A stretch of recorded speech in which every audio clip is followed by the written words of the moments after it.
Gente, boa tarde. Queria desculpar por vocês terem que ouvir o meu sotaque carioca de novo, mas vamos dar continuidade. Bom, a ideia de novo, na mesma linha da inovação em termos de discussões e áreas interessantes para serem discutidas no encontro.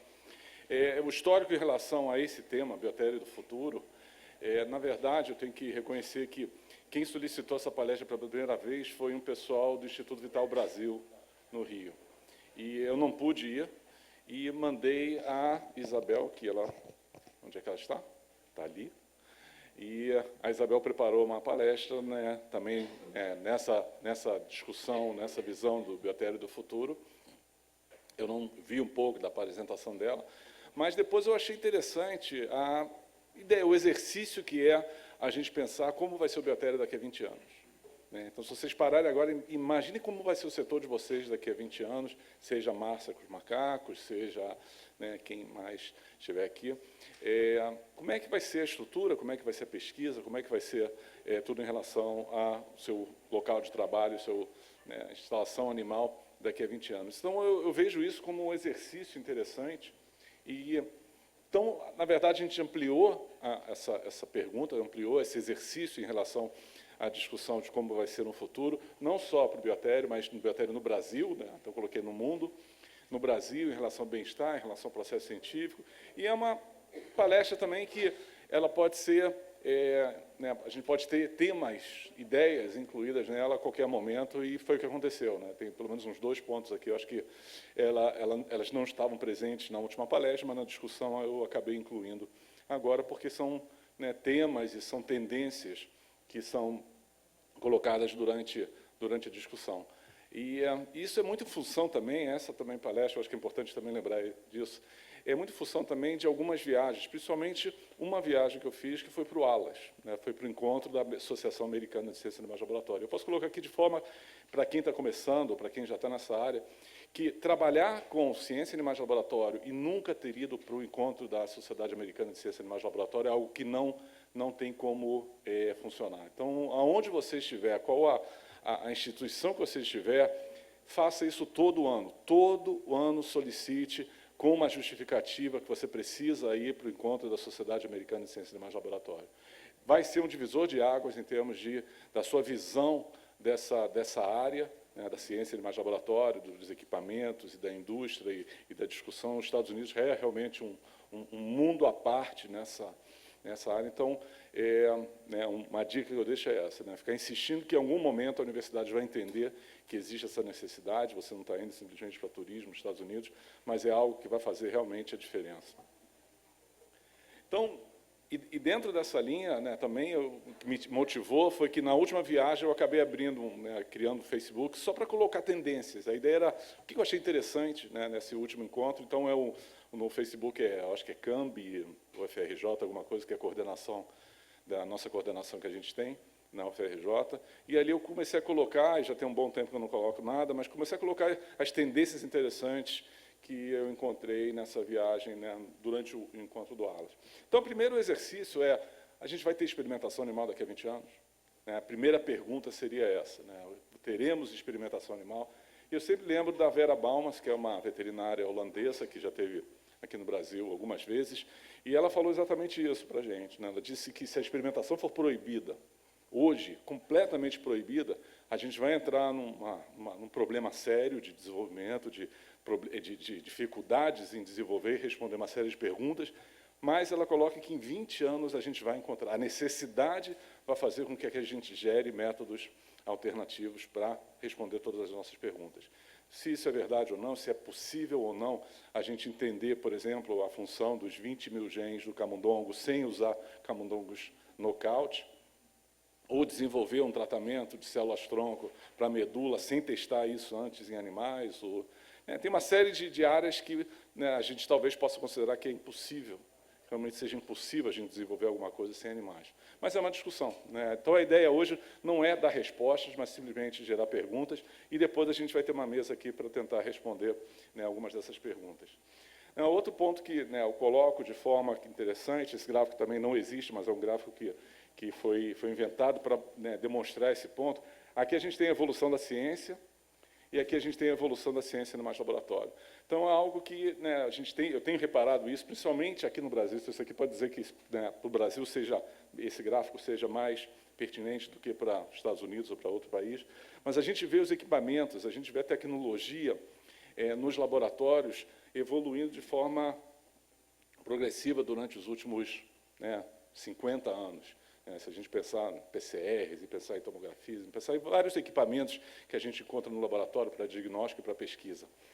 Mas se a gente pensar nos equipamentos que a gente vê no laboratório, no biotério, as condições dos animais, a gente não vê essa mesma linha. Pelo menos a gente vê um progresso, né? Então os racks ventilados apareceram, mas a gente pode dizer que muitos dos biotérios que a gente encontra pelo Brasil são exatamente os mesmos biotérios de 20 anos atrás, né? Ou de 30 anos atrás.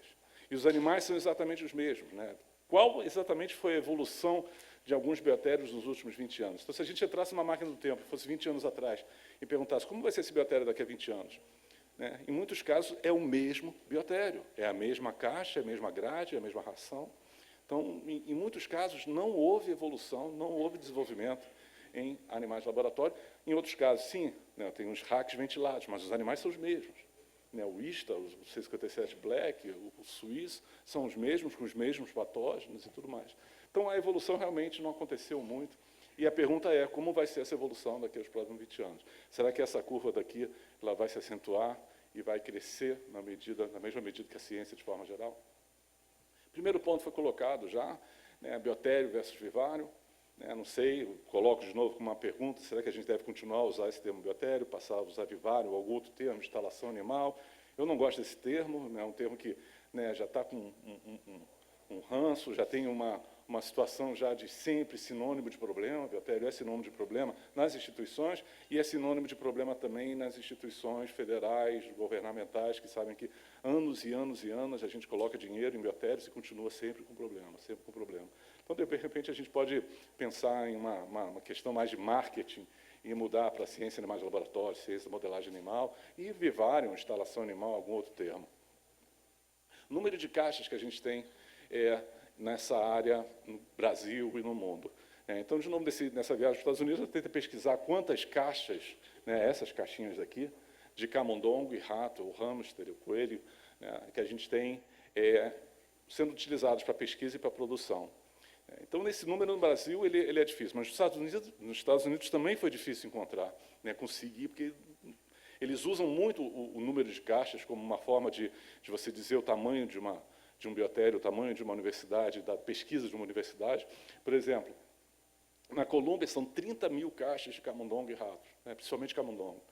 Na Sloan Kettering, que é outro, né, um instituto de câncer, são 70 mil. Mount Sinai são 40 mil, New York University são 35 mil. Eu visitei esses 4 instituições e eles me deram esses números. No Brasil, eu tenho perguntado isso já em algumas instituições. Na UFRJ, a gente está em torno de 5.500 a 6.000 caixas. Na Fiocruz, eu não sei, eu já tentei trazer essa estimativa, talvez 15 mil. Na USP, talvez 15 mil. Unicamp, 13 mil, 14 mil. Então, se a gente for somando esse número de caixas, não sei quantas lá na Unifesp, se a gente for somar esse número de caixas, talvez no Brasil a gente chegue a 150 mil. Uma estimativa. Talvez seja 200 mil, ou 170 mil, mais ou menos esse número. E na América Latina, também perguntando para outras pessoas que conhecem outros países, né, os maiores biotérios no México, por exemplo, tem 4 mil, 5 mil, 6 mil caixas. Então, também não tem biotérios tão grandes assim como a gente tem no Brasil. Talvez na América Latina são 500 mil. Então, talvez, né, ou com certeza, só a ilha de Manhattan, não estou falando de Nova York inteiro, Brooklyn, Bronx, Staten Island, só a ilha de Manhattan talvez tenha mais caixas de animais de laboratório em pesquisa do que o Brasil inteiro. Só a ilha de Manhattan. Né? Com certeza, Boston também, São Francisco, deve ter mais que o Brasil, Los Angeles deve ter mais que o Brasil. Os Estados Unidos são cerca de 5 a 6 milhões de caixas de camundongo. Então, é um outro mundo completamente diferente do que a gente possa imaginar, e por isso a importância, por isso é um exercício, mas é uma experiência muito boa você poder visitar e conhecer esse mundo completamente diferente que a gente tem em ciência de animais de laboratório. Tendências científicas, algumas tendências que eu senti que existem e que podem ser, né, discutidas aqui, provavelmente, né, no laboratório de vocês. existe uma tendência, né, pelo menos na área de imunologia, para se trazer de volta animais sujos, animais com algum tipo de patógeno. Então, aqui está dizendo, né, animais, né, um ambiente sujo, ou com camundongos, animais dentro do ambiente, pode tornar o camundongo mais útil, né? O camundongo super limpo pode estar arruinando a sua pesquisa.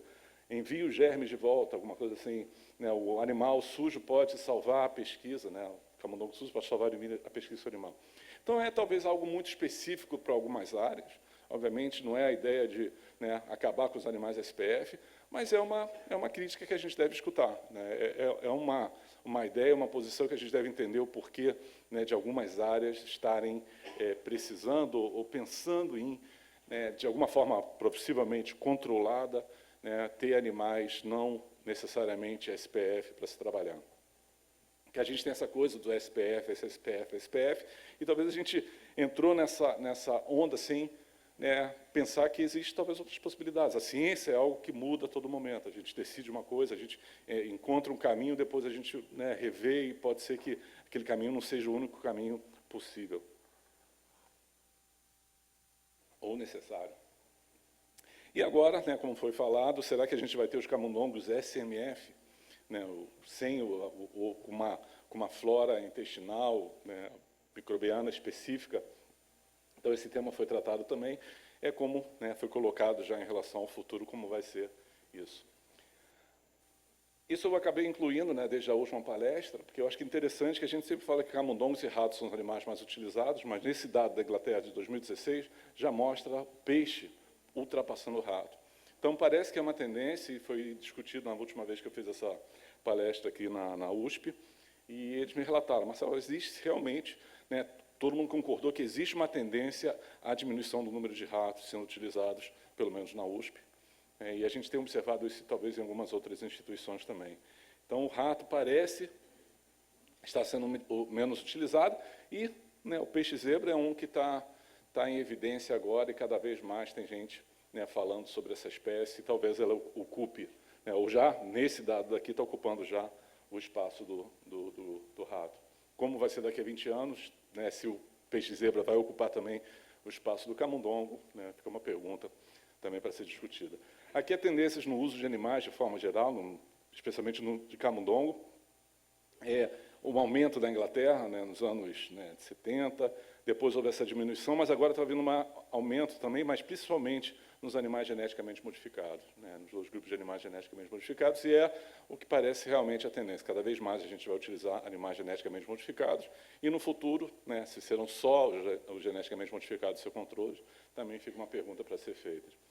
Em relação à padronização, é algo que a gente vem, né, inclusive na discussão de reprodutibilidade, a ideia é padronizar, a ideia é a gente controlar todos os fatores que podem afetar a experimentação animal. Isso é o discurso que eu, né, e todos concordam que tem que ser feito. A ideia de evitar todos os fatores que possam, de alguma forma, afetar o bem-estar, afetar os resultados, afetar a própria reprodutibilidade. Até que chega alguém e fala que a padronização do ambiente, né, pode ser a cura ou a causa da reprodutibilidade, ou da irreprodutibilidade. E chega nesse artigo aqui recente, que fala por que essa padronização está ameaçando a pesquisa com animais, na verdade, está ameaçando a reprodutibilidade. Então, na verdade, eu não acredito que seja uma linha, um grupo de pesquisadores, mas, na verdade, é um pesquisador, um grupo que está trazendo essa discussão. E como, né, ciência é discussão, é questionamento, eu acho interessante, né, falar que existe também uma discussão em relação a isso. Né, o próprio professor Olavo, que trabalha com reprodutibilidade também, ele fala que uma ciência robusta, né, uma pesquisa com animal robusta, é aquela que o resultado acontece com qualquer que seja a linhagem, com qualquer que seja a condição sanitária ou a condição ambiental. Né. Então, para ele fala que ele não fica muito preso a essa questão metodológica, que, né, a gente, né, fala em relação a todos esses fatores. Ele acha que deve ser realmente menos padronizado, na verdade, mas esse trabalho daqui ele fala também um negócio interessante, que não é só você não controlar todos esses fatores, mas é trabalhar mais em multicentros, né, de fazer o mesmo trabalho em lugares diferentes e junta e, né, faz a publicação com mais poder, porque o resultado foi reproduzido em laboratórios diferentes. No futuro, a gente tem hoje... é difícil você ter o número exato de camundongos, de linhagens de camundongo que a gente tem hoje. Minha estimativa estaria entre 15 e 20 mil, aqui eu botei 20 e 25 mil, não sei exatamente de onde, mas se são 20 a 25 mil genes, por isso que está aqui, se são 20 a 25 mil genes que o camundongo tem, né, teoricamente, a gente teria que ter, para entender cada um dos genes, teria que nocautear, né, causar mutação em cada um dos genes, a gente vai ter 20 a 25 mil camundongos, linhagens de camundongos, um camundongo nocaute para cada gene. Nesse momento, eu acredito que a gente tem em torno de 15 a 20 mil, né, diversos genes e, né, também animais espontaneamente mutantes. E existe a possibilidade dos camundongos com duplo e triplo nocaute, e depois ainda a possibilidade ou a necessidade que a mesma mutação seja observada em linhagens, em fundos genéticos diferentes. Então, a mutação do gene 22 ele tem que ser observado no fundo genético B6, no fundo genético A, no fundo genético J, e observar essas diferenças também. Então, isso vai gerar um número de camundongos, um número de linhagens, né, possivelmente próximo dos 50 mil. Né. Quando isso vai acontecer, se nos próximos 20 anos, a gente não sabe, mas a questão é como esse pesquisador coloca, né, publicado na Science, ele fala que agora com CRISPR, que é essa tecnologia que facilita muito a produção desses camundongos, ele coloca que qualquer idiota pode fazer um camundongo geneticamente modificado. Então, a tecnologia realmente tornou o processo muito mais fácil, um processo que tinha que fazer recombinação homóloga, cultivo de células-tronco embrionárias, agora se tornou muito mais fácil. Ainda é complexo, porque exige a parte de reprodução assistida, mas se tornou algo mais fácil e algo, né, de novo, é uma pergunta, o quanto a gente vai utilizar e quantas linhagens a gente vai ter no futuro, e como a gente vai gerenciar, né, 50 mil linhagens nessa pesquisa.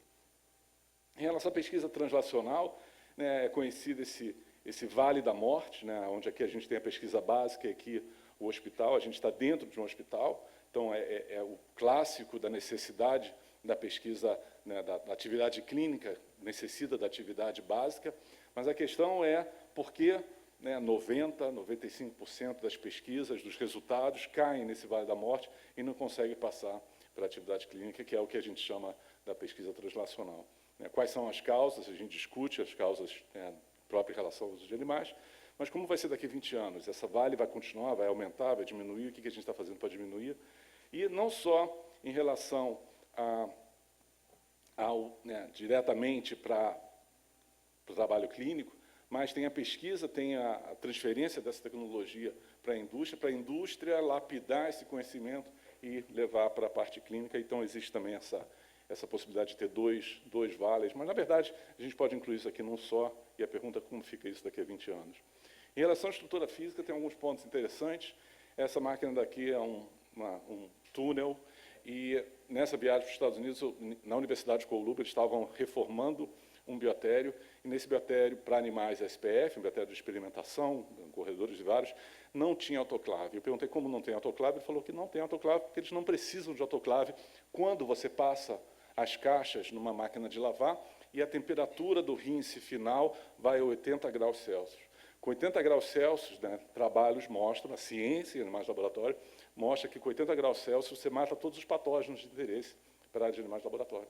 Então, eles não precisam do autoclave. A gente, na verdade, a gente não precisa de uma caixa estéril, uma caixa que você passa o suave e não cresça nenhuma bactéria. Você precisa de uma caixa que não tenha noravírus, que não tenha o hepatite murina, que não tenha, né, as bactérias. Você precisa de uma caixa sem aqueles patógenos específicos, e não uma caixa necessariamente estéril. Então, você não precisa da autoclave. E é um equipamento caro, um equipamento que traz uma série de dificuldades. A gente sabe, quem trabalha em biotério sabe o quanto problemático é a presença de uma autoclave, a manutenção. Você danifica, você pressiona, você leva o equipamento, os materiais, as caixas e as mamadeiras até o extremo em termos de vida útil delas, por causa da pressão, da temperatura. Então, eu achei isso fantástico. Eu perguntei várias vezes, mas é possível mesmo? Eles falaram, Marcelo, sim, é possível. E eu comecei a perguntar em outros biotérios e realmente tem essa tendência nos Estados Unidos a não ter, em alguns biotérios, não ter a autoclave. Ainda tem uma certa resistência, e o interessante é que, quando eu voltei aqui para o Brasil, eu comecei a encontrar muita resistência aqui mesmo. As pessoas não acreditando que é possível você ter um biotério sem autoclave. Esse trabalho daqui, na verdade, ele é até mais desafiador, porque ele fala que a temperatura não precisa a 80 graus Celsius. Com 110, que estaria em torno de 60 graus Celsius, por mais tempo, né, porque a 80 graus por 1 segundo o trabalho fala, né, com 60 graus por, não sei exatamente quantos minutos, 2 minutos, o início final, você tem o mesmo sucesso, você tem a mesma eliminação desses patógenos. Então, é algo que, né, a autoclave ali, né, presente, eu acho que a autoclave não vai ser extinta dos biotérios, talvez seja necessário. Eles mesmos disseram que algumas linhagens imunossuprimidas, eles ainda autoclavam, eles ainda acham necessário. Então, é algo, de novo, uma tendência. Como vai ser daqui a 20 anos, essa área, eu não sei, eu acho que é interessante, porque a autoclave é uma dor de cabeça, um equipamento extremamente caro de manutenção. Então, para a gente, né, é sensacional a possibilidade de ter biotérios sem autoclave. Banhos, né, esse banho daqui, né, eu acho que já está indo por banho abaixo, né, por água abaixo, o próprio banho. Né, existem banhos de vento. E o mais interessante, de novo, num outro biotério que eu visitei em Orlando, onde é que estava o Proper? Eles não têm Proper. Falei, como eu vou entrar no biotério sem Proper? Eu achei impressionante isso. Eles falaram, Marcelo, você vai entrar, vai passar por esse tapete, você vai dar pelo menos 3 pisadas nesse tapete, que eles vão retirar, né, qualquer sujeira grossa que está no teu sapato, e você vai entrar no biotério. Porque mesmo que você coloque o Proper, o chão vai continuar sujo. Então, e você não vai carrear, porque, na verdade, de novo, é a ideia da ciência. Ele perguntou, você vai pegar nos meus animais? E eu entrei com roupa. Eu entrei com essa roupa daqui, não tomei banho, não botei nenhuma roupa especial. Entrei com essa roupa e sem passar no Proper. E ele perguntou, você vai segurar meus animais? Não. Você vai abrir uma caixa? Eu falei, não. Então, olha só, os animais estão dentro de uma caixa, e essa caixa é um isolador. Tá? E, quando essa caixa sai do rack ventilado, ele é aberto numa estação de troca, que também é um isolador. E eu troco os animais. Então, em nenhum momento, mesmo que você carregue um vidro com noravírus, um tubinho com noravírus no teu bolso, você não vai contaminar meus animais. Porque eu confio no meu equipamento, eu confio na ciência por trás do equipamento, eu confio no manejo que eu tenho no biotério. Então, ele falou que não tinha necessidade, eu não ia, né, simplesmente fiquei com as mãos para trás, olhando os racks e olhando o ambiente que ele tinha. Para mim, isso foi uma surpresa. Foi uma surpresa, e eu trago essa tendência, obviamente, não estou querendo que todo mundo faça o mesmo aqui, mas é a ideia para a gente pensar, se questionar em relação à segurança que você tem nos equipamentos, se você confia ou não nos equipamentos. Se você confia, realmente não tem necessidade. Se alguém entrar com um tubinho de noravírus no teu biotério, provavelmente os animais não serão contaminados. Em relação a novas instalações dentro da edificação, as 2 novidades que eu trago são essas. Essa aqui é a companhia BioBubbles, e essa companhia é sensacional. A ideia que eles tiveram foi simplesmente, né, não precisa, por exemplo, se a gente criar, né, animais nesse ambiente, a gente não precisa colocar uma estrutura, ou construir uma estrutura de edificação para ter um ar limpo dentro dessa sala. A gente simplesmente, o que eles fazem é construir essas cabanas com plástico, obviamente o plástico resistente. Elas vão até o chão, mas elas não estão necessariamente presas no chão, e tem 2 equipamentos que insuflam ar filtrado dentro desse ambiente. Então, é completamente fechado, e o ar está sendo filtrado, como se fosse uma bolha.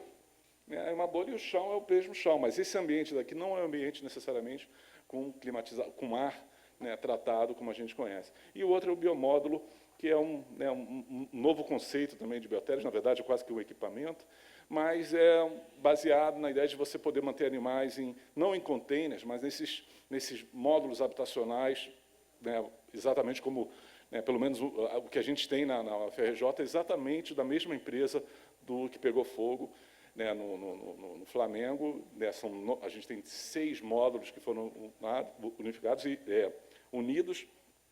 Nesse caso aqui, a gente tem, né, uma empresa agora nacional aqui do Brasil que está construindo esses módulos. Em relação ao BioBubble, são essas aqui, são as máquinas, né, as máquinas que inflam, e nesse ambiente daqui, por exemplo, a gente poderia colocar no lugar dessa mesa, né, um ambiente fechado que dá para colocar, né, 1 rack, 2 racks, aqui tem vários racks dentro, e não necessariamente o ambiente todo precisa ser estéril. Aqui são os biomódulos da Biotech, né, esse módulo sendo construído a parte de dentro. É interessante isso aqui, né, coloca no caminhão e pode ser também comercializado e levado para algum lugar, né, como equipamento. Em relação ao futuro também, a tendência interessante nos Estados Unidos são essas empresas que é essa empresa que vende esse equipamento que, na verdade, produz essas bolsas de água, então não tem lavagem de mamadeira, né, não tem preocupação com bico, simplesmente essa máquina produz esses saquinhos, e os saquinhos são levados, uma vez terminado, ele simplesmente joga fora e você prepara um novo saco. Então, tem uma série de detalhes que mostram, né, a eficiência desse equipamento e como ele melhora todo o processo de fornecimento de água para esses animais.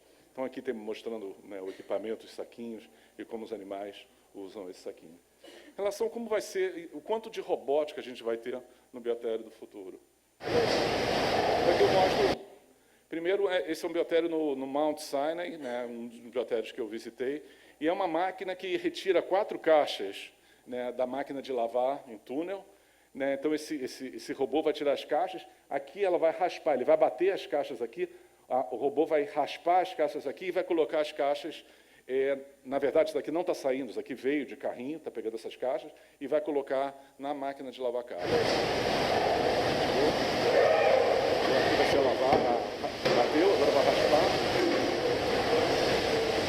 e agora vai colocar na máquina de lavar.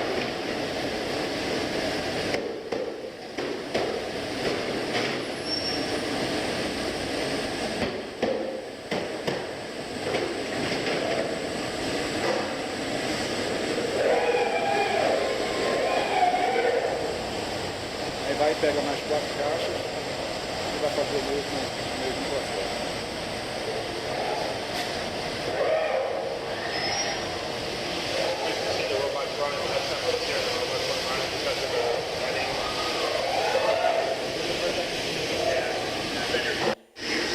E agora é o fim da máquina de lavar. As caixas saem daqui da máquina de lavar. O robô pega, e nesse caso existe uma outra máquina que coloca a cama dos animais.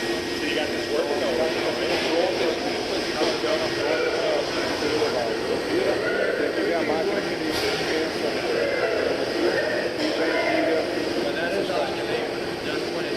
Então, no final da máquina, só o calor da máquina já faz uma pré-secagem que permite, então, que você já possa colocar a cama nelas.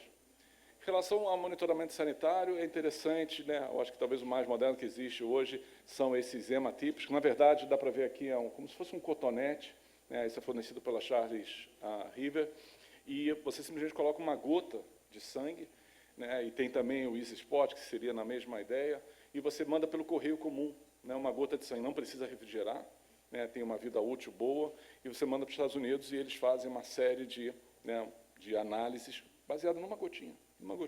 Faz praticamente, né, todo o perfil sorológico que normalmente é feito. Então, é algo que não é muito caro, se comparar com o preço, até mesmo, né, da discussão que a gente teve, o preço cobrado por uma análise completa de animais de laboratório aqui, né, feito pelos laboratórios que realizam, pelos poucos laboratórios que realizam, e o preço está custando, eu acho que é $200, $200 ou 200 e poucos dólares cada cotonete desse para talvez 12 patógenos, pode ser avaliado.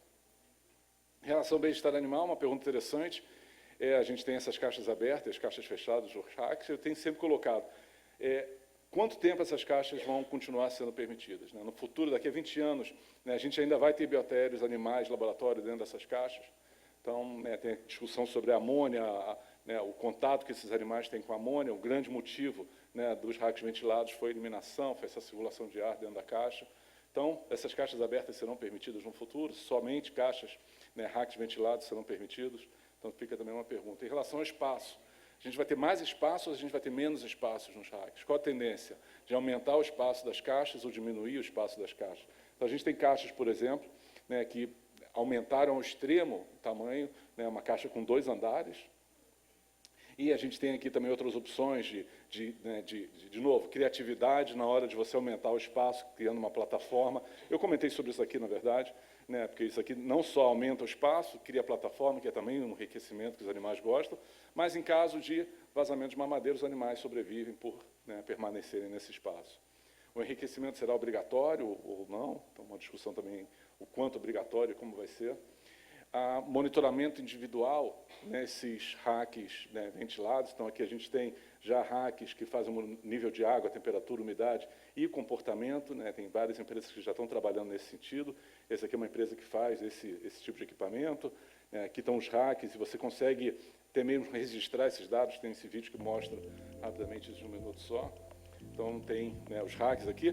Essas caixas, nesses racks, já passando para a próxima tendência, são caixas descartáveis. Então, também, no último encontro, tinham pelo menos 4 empresas de rack ventilado vendendo caixas descartáveis. Então, você não precisa mais lavar a caixa, né? Usou a caixa, joga fora. Provavelmente é um material que pode ser reciclado em novas caixas, mas essas caixas aqui são. Então, aqui tem umas câmeras, né, deu para ver ali, passou rápido, mas você consegue registrar até o movimento, né? Aqui tem uma roda gigante, o movimento do animal, temperatura, consumo, vários parâmetros sendo medidos, né, o tempo todo e registrado dentro do seu observar no computador. Então, né, o quanto a gente vai ter mais equipamentos disponíveis como esse, também é uma pergunta que fica em relação ao futuro, só monitorando, né, a respiração aqui também está monitorando. Então, existe essa possibilidade. Em relação à troca de caixas descartáveis e tipos de cama, né, quantos tipos de cama a gente tem no Brasil? Disponíveis aqui, a gente tem pouquíssimas. Agora a gente tem talvez uma opção maior, mas é algo que está começando e é algo que lá fora a gente já, né, visualiza esse leque, esse cardápio de opções extremamente grande. Essas caixas aqui são todas caixas descartáveis e a discussão sobre, né, ao quanto tempo você deve trocar as caixas. Então, aqui, né, um trabalho discutindo isso e aqui um trabalho, né, sugerindo até uma troca de uma vez por mês, né, a cada 28 dias se trocar uma caixa. Né. Então, a questão é a ciência por trás disso, não é só, de novo, do achismo, mas é entender, né, que a relação da amônia, né, baseado na amônia, e não baseado na sujeira aparente, visual, mas principalmente nos níveis de amônia, eles sugerem essa troca a cada 28 dias. A CEUA, elas vão ter avaliações mais rígidas, critérios de inclusão e exclusão, papel educativo, o bem-estar. Então, quais vão ser as considerações, mas se vai ser mais rígido ou menos rígido, se vai continuar esse papel educativo.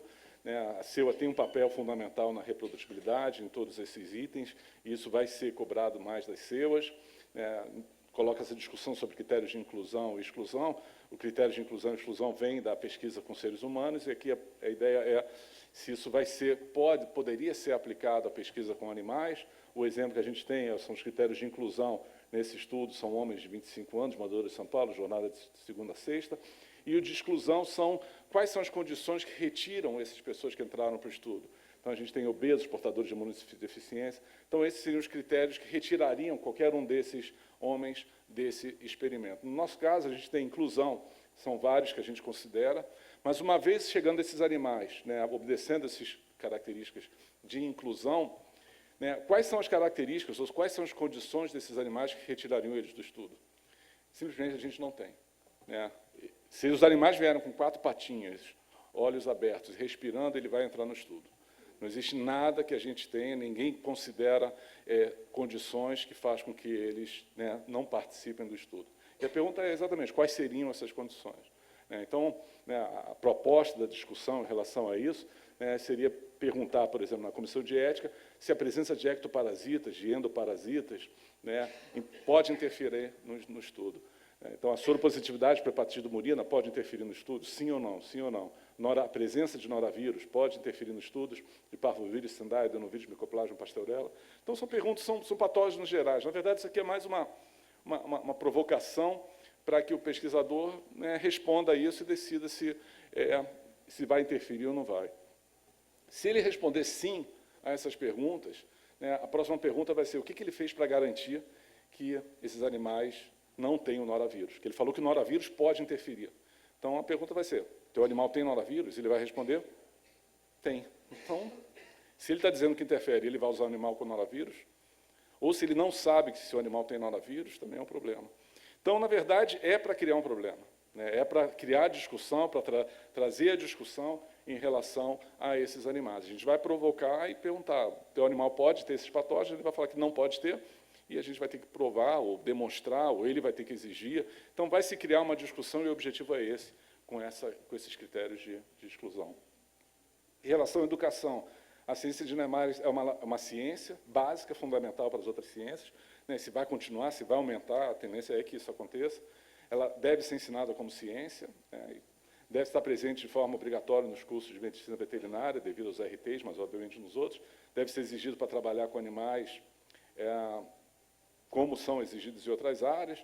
Então, a questão como eu coloquei, né? Se a gente vai ter mais vagas para docentes na área de ciência de animais de laboratório, ou a gente vai continuar com nossa população basicamente técnica, como acontece hoje, né? Qual vai ser a tendência no futuro para isso?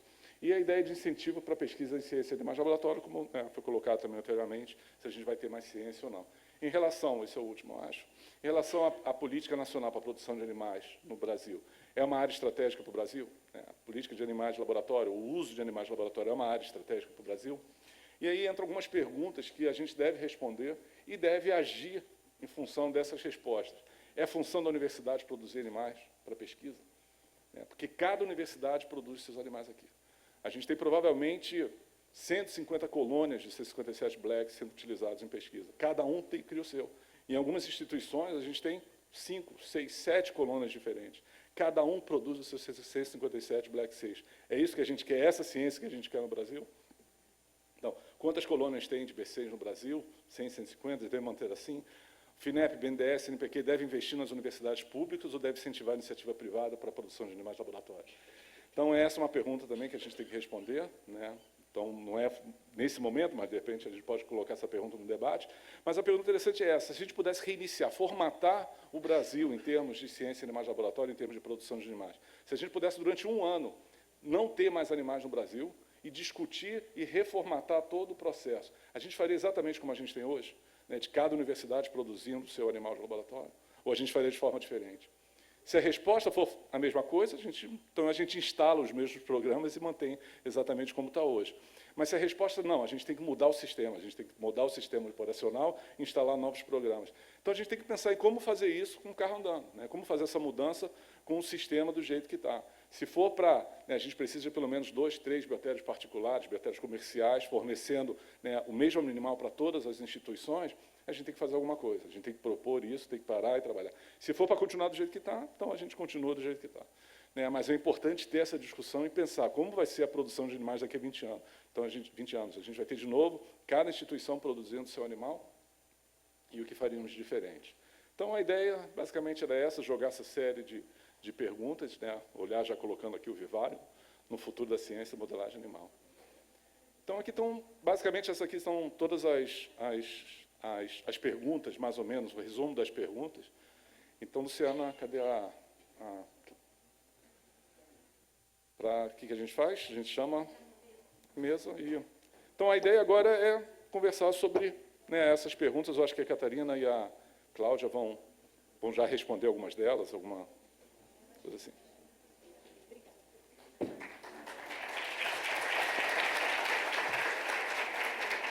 Bom, agradecemos ao professor Marcel. Então, nós teremos agora a mesa. Eu convido aqui ao palco a moderadora, a Cleide Falcone.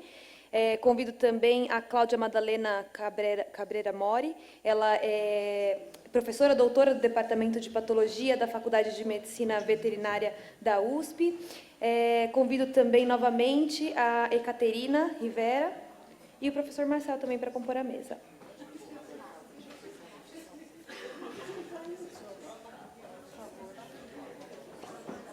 Isaac, deixa na tela o último slide, por favor, com as perguntas. Senta aí, Cláudia, porque eu estou aqui para responder mesmo. Só vou perguntar. Esqueci.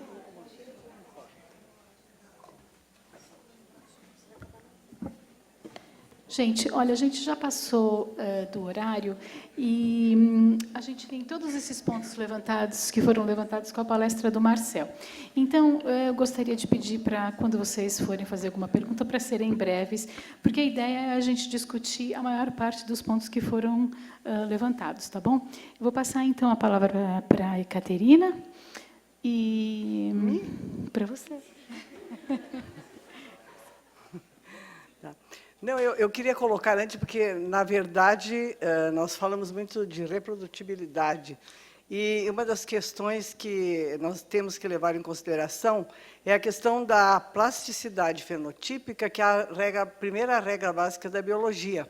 Cada ser vivo ele tem uma forma diferente de reagir. Então, mesmo que os trabalhos sejam feitos todos em um local, em locais iguais, padrões iguais, isso foi um trabalho, eu esqueci agora do nome do professor, um trabalho que fizeram na mesma universidade, 5 laboratórios, animais exatamente iguais, com os mesmos cuidadores, os mesmos cuidados, e os resultados foram diferentes devido à reação individual dos animais.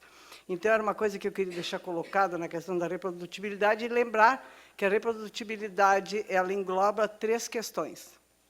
A primeira delas que é ética, porque não vai ser possível reproduzir, então nós temos que fazer novos testes, mais animais, isso não é ético. Segundo lugar, econômico, nos Estados Unidos eles têm um levantamento, são 28 bilhões de dólares por ano perdidos em testes que não conseguem ser reproduzidos, né? Econômico e científico, que nós perdemos a nossa credibilidade quando nós produzimos ciência sem nenhuma possibilidade de reprodução. Então, era isso que eu gostaria de falar antes, somente, não sei se a Cláudia vai acrescentar alguma coisa a mais nesse sentido. Não. Olha, a ideia, então, desculpe, eu devia ter falado isso no início, a Caterina pode discutir os assuntos que você acha mais pertinentes, a gente depois passa a palavra para a Cláudia e o Marcel termina Dessas com questões? Sim. Tá.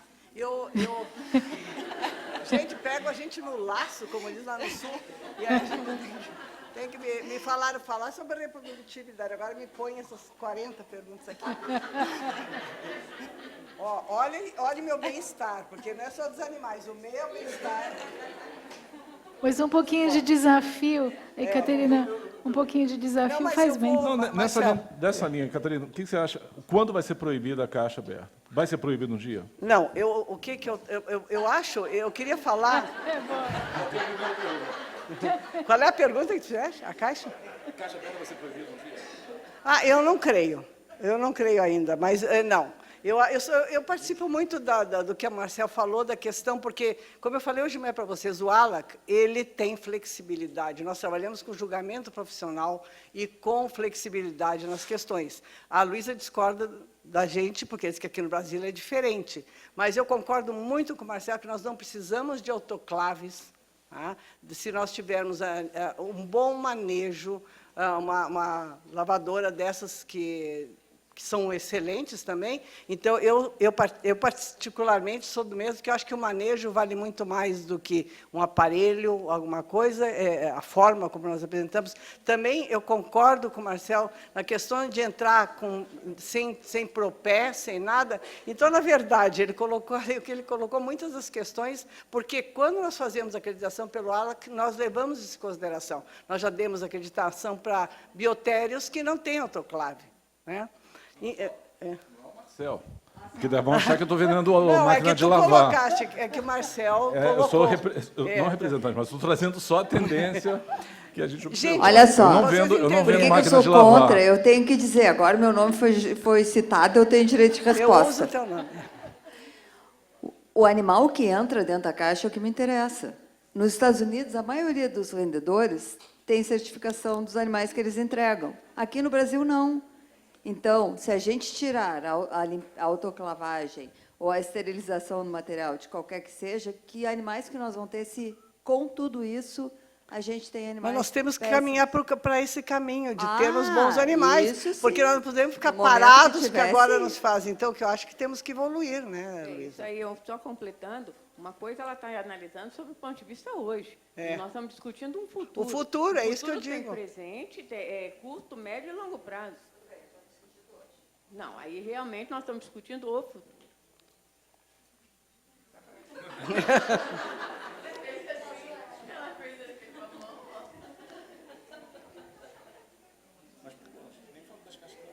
Espera aí. Boa tarde. Pera que É o Joel Mairovitch. Eu vou concordar discordando, né, do Marcel, da Luísa e da Caterina. Eu tenho 2 pontos e foi exatamente... Né? Com certeza não. Brincadeira, a gente é amigo há muito tempo, então estou só para descontrair. Mas vou tocar exatamente nesses dois pontos que você tocou, Marcel, que a Caterina também levantou, e o que eu tinha anotado aqui. Eu acho que a autoclave ela é dispensável num biotério quando você tem a caixa, mas a gente tem que lembrar que tem alguns materiais que não passam por esse túnel, né? Ração e maravalha, por exemplo, tem que ter um processo, se não tiver autoclave, de você trazer isso sem contaminante, sem agentes indesejáveis. Hoje nós temos radiação é possível, mas você tem que ter um sistema de desinfecção desse pacote que vem do exterior para dentro do biotério. Você tem caixa de passagem, pode usar vários desinfetantes, peróxido de hidrogênio, etc. Então, é por isso que eu estou concordando e discordando, tá? Nesse aspecto. Eu acho que... É que nós tínhamos falado só a lavagem das caixas, não, por isso. Sim, mas eu estou falando que dispensar o autoclave, a gente tem que levar em consideração que tem outros insumos que precisam ser tratados e que não possam ser... Irradiam a maravilha, irradiam a ração e acidificam a água. Sim, ótimo. Não, mas estou falando, mas isso não ficou claro para a plateia. Tá. Por isso que eu estou levantando esse ponto. A segunda questão é de entrar sem propel, sem roupa de proteção. Depende do biotério. Se você tiver no biotério de experimentação onde você tem risco biológico, no Brasil isso não é permitido pela lei de biossegurança. Ou seja, é o bom senso que na lei de biossegurança no Brasil só trata de organismo geneticamente modificado. Né? Se não for geneticamente modificado, é a lei do bom senso, a lei da responsabilidade. Mas as recomendações internacionais é que você tenha todo um procedimento especial, práticas, sistema de contenção, para você evitar que esse risco envolvendo um biotério, né, ele escape e contamine as pessoas que estão envolvidas e o meio ambiente. Então, eu acho que a gente não pode generalizar de que pode entrar num biotério de experimentação sem nenhum tipo de paramentação. Nesse caso que você citou, por algum motivo especial, pode, mas em outros, com certeza, não. Ô, Joel, eu só colocando, não foi generalizar, talvez tenha me expressado mal, mas o que eu acho é o seguinte, nós estamos pensando no biotério do futuro, né? Então, nós estamos pensando que talvez no futuro nós possamos fazer essas questões serem tratadas. E tu tens razão, para muita coisa nós precisamos ainda de irradiação, autoclave, qualquer coisa. Eu estava falando aí da questão das caixas. Mas, sim, cada caso é um caso, a gente tem que entender, mas pensando no futuro em ser uma coisa mais ágil, menos onerosa e mais simples, não é? Aqui, né? As caixas. Cláudia. Bom, na verdade, o Marcelo disse que a gente ia responder as perguntas, né? Mas a minha intenção é passar um pouco as perguntas e essa discussão para vocês. Então, ele colocou uma lista aqui, uma lista imensa, que daria para a gente ficar discutindo aí algumas semanas, né, sobre os assuntos. E, primeiro, a gente tirou a situação de bem-estar aqui da Caterina, e daí, assim, mudando um pouquinho o enfoque, mas sempre voltado para a reprodutibilidade, né, tem a questão que o Marcel colocou dos modelos animais, dos animais geneticamente modificados, e...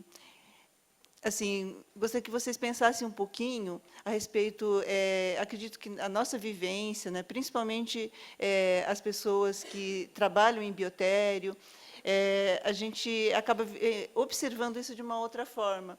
Então, muitas vezes, pelo menos no meu ponto de vista, a sensação é que aquele pesquisador ele está esperando o último modelo de camundongo, sabe, como se fosse um celular, enfim. Então, aquele animal geneticamente modificado vai ser a minha pesquisa de top, mas na hora da escolha do modelo animal, que foi o que foi descrito desde assim, em várias palestras, né, vários palestrantes comentaram isso, na hora da escolha do modelo animal, no delineamento experimental, a gente tem várias etapas. Então, a primeira etapa, né, inclusive atendendo a normativas internacionais do CONSEA, da CEUAS, a gente tem que justificar por que você vai utilizar um modelo animal. Você vai utilizar um modelo animal quando você não tiver uma outra técnica que substitua, que você possa utilizar ao invés do animal. Daí o pesquisador respondeu, não, eu não tenho nenhum método alternativo, eu vou utilizar um modelo animal. E depois tem um outro item. Por quê? Por que você escolheu aquele modelo animal? Então, essa é a grande dificuldade. A gente tem recursos, literatura, o site da Jackson, que o Marcel mostrou. Então, a gente tem uma infinidade de recursos para pesquisar.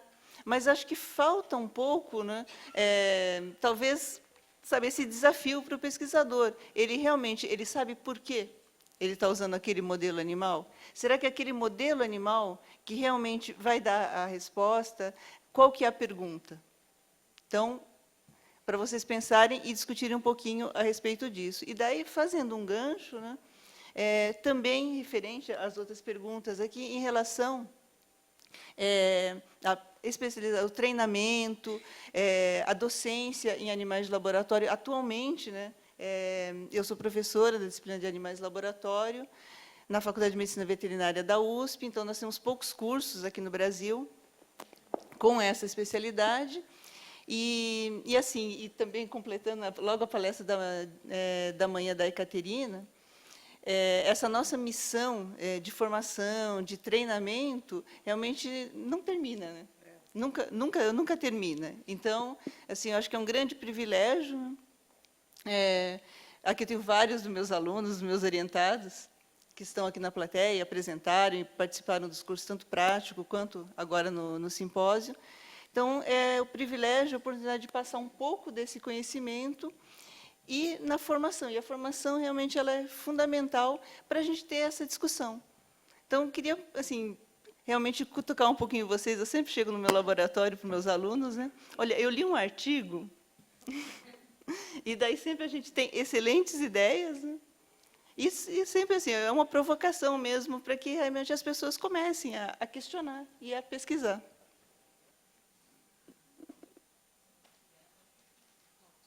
A Luísa. Bem, o Rodrigo já estava com a... Luciana, parabenizar o evento, né? Está de excelente qualidade, parabenizar a vocês da mesa. As apresentações foram excelentes, de qualidade assim, ímpar. Saudar a minha equipe que está sentada lá vendo. A gente está pobre lá em Biomanguinhos, né? Só consegui trazer um para vir para cá. Mas está todo mundo online vendo e gostando bastante também.